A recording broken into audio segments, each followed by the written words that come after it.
Hello and welcome to Pro school.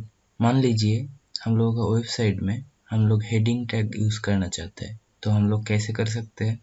इसके लिए simply हम लोग बॉडी के अंदर हेडिंग टैग ऐड करेंगे। हम लोग 6 टाइप के हेडिंग टैग ऐड कर सकते हैं, जिसका आउटपुट कुछ ऐसे देखने को मिलता है। Now see our browser how it's look like.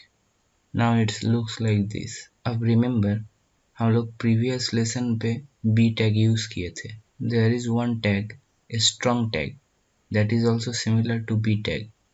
B tag is similar to strong tag and I tag is similar to em tag. So दोनों यूज करने का पर्पस क्या है? क्योंकि हम लोग जब स्ट्रॉन्ग टैग यूज करते हैं, टेक्स्ट को बोल्ड करता है और ब्राउजर इसे ज़्यादा इम्पोर्टेंस देता है, जो कि हम लोगों को SEO पर्पस के लिए काम आता है। Same for the em tag. Em tag is similar to italic tag, I tag, but em tag has a special importance, which is suitable for SEO purpose.